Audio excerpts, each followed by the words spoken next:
सफलता के 7 सूत्र। दोस्तों, हम में से हर कोई सफल बनना चाहता है। सफलता के विषय में हर कोई अपने हिसाब से योजनाएं बनाता है, दोस्तों से मिलता है, पुस्तकें पढ़ता है, जानकारियां इकट्ठा करता है। इस वीडियो का उद्देश्य यह है कि हम सफलता के विषय में जितनी भी बातें हैं, जितने भी टिप्स हैं, संक्षेप में 7 सूत्रों के माध्यम से आप तक सामने रखें। तो जो पहली बात है वह यह कि हमें अपनी सफलता को सही तरीके से अपने लिए परिभाषित कर सकना चाहिए। हमें एक विजन होना चाहिए कि हम आने वाले समय में अपने आप को कहां पर देखना चाहते हैं। हम जो भी एक्टिविटी कर रहे हैं, जो भी काम कर रहे हैं, वह सिर्फ एक्टिविटी करने के सेक के लिए नहीं कर रहे। हम सिर्फ व्यस्त रहने के लिए, बिजी रहने के लिए नहीं कर रहे। हमारा एक न एक एंड गोल होता है, एक उद्देश्य होता है। हम अपने आप को किसी न किसी मुकाम पर देखते हैं।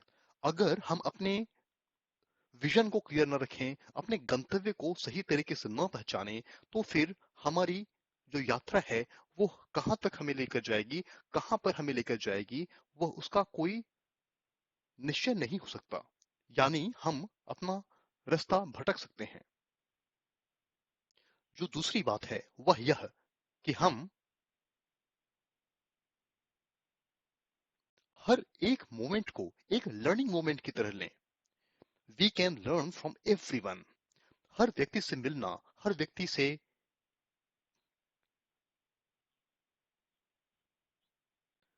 अपने आप में एक सुनहरा अवसर है। हमें इस बात को गांठ बांध लेना चाहिए कि हम जिनसे भी मुलाकात करते हैं, उनमें से कोई भी व्यक्ति अपने आप में परिपूर्ण या परफेक्ट नहीं हो सकता। यह संभव ही नहीं है। तो यह हमारी चॉइस हो जाती है ऐसे में कि या तो हम उस व्यक्ति के इम्परफेक्शंस को काउंट करें, या फिर हम उसके व्यक्तित्व में छुपे हुए किसी ऐसे गुण की तलाश करें जो कि उसका स्ट्रॉन्ग पॉइंट है, जो कि उसे बाकियों से अलग करता है। अगर हमने इस फिलॉसफी को अपना लिया, तो फिर हमारे लिए हर व्यक्ति से मिलना, हर व्यक्ति को जानना अपने आप में एक सुनहरा सुनहरा अवसर हो जाएगा। अपने आप के लिए कोई ना कोई ऐसी बात ढूंढ लेने का, जिससे कि हम और अपनी पर्सनैलिटी को, अपने रास्ते को ज्यादा सुदृढ़ कर सकें। तीसरी जो बात है वह यह कि हम वर्तमान को जिएं, यानी लिव इन द मोमेंट। जो बातें भूतकाल में होनी थी वो हो चुकी हैं, और वह बातें अब भूतकाल में ही रहेंगी। हम चाहे जो भी कर लें, हम उनके विषय में चिंतित हों या फिर हर्षित हों, इससे कोई भी अंतर नहीं पड़ने वाला। इसका तात्पर्य यह बिल्कुल नहीं है कि हम भूतकाल को पूरी तरह से इग्नोर कर दें। यह बात भी काफी जरूरी है कि हम भूतकाल की बातों से शिक्षा ग्रहण करें, उससे लर्निंग लें और उसके बाद आगे बढ़ें।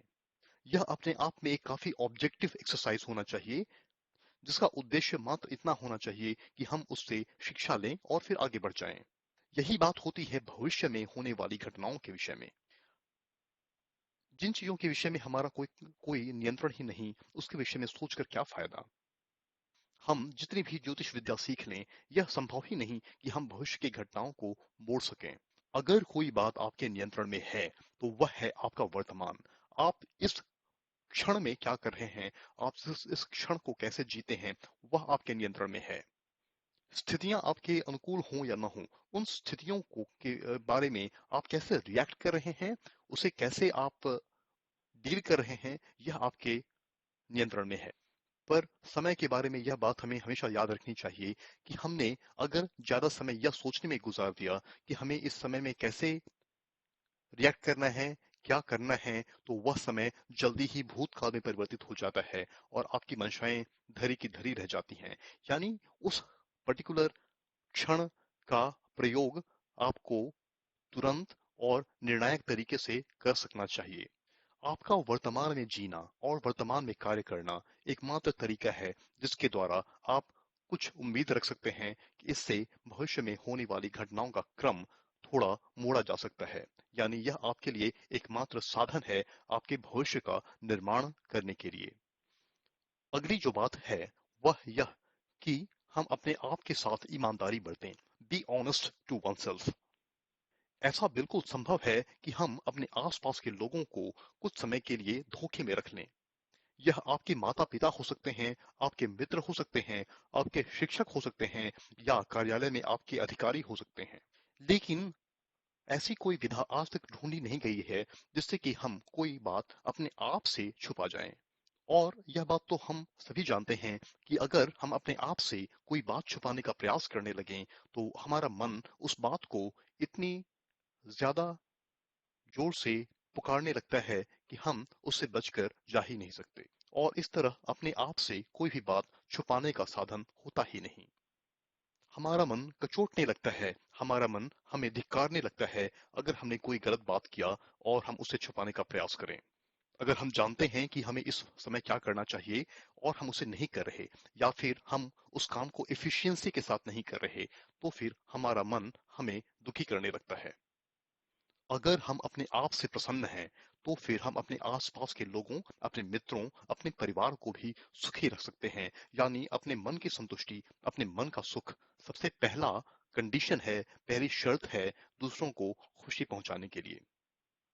अगली बात यह है कि हम अपने आप से आलस्य को दूर उठा फेंकें।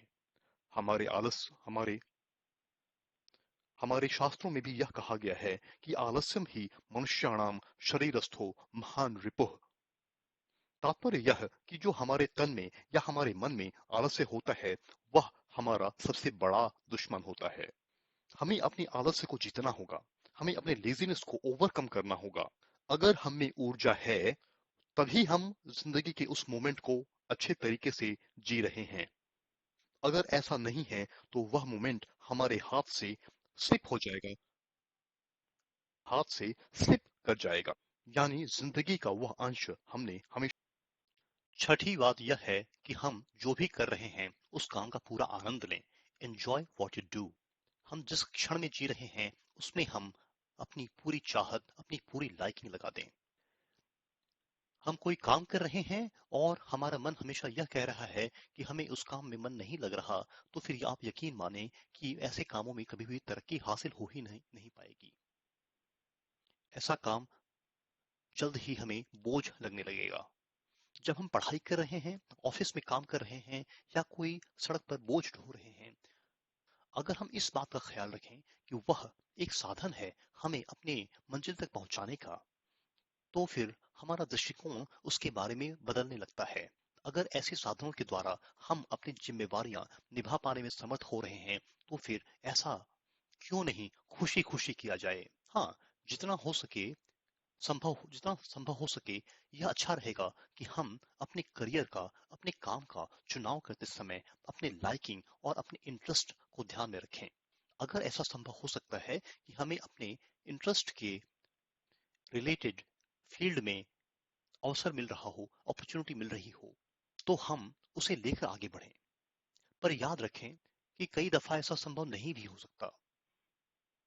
हर कोई क्रिकेट खेलने में धोनी या तेंदुलकर नहीं हो सकता।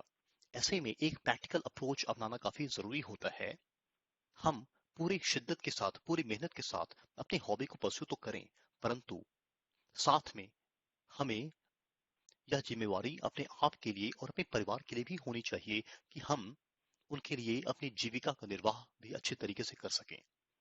ऐसे में कई बार यह अच्छा होता है कि हम अपने करियर के साथ में ऐसे अपने इंटरेस्ट और हॉबी को भी परस्यू करते चलें, जिससे कि एक अच्छा बैलेंस स्थापित हो जाए अपने काम और अपने इंटरेस्ट के बीच में।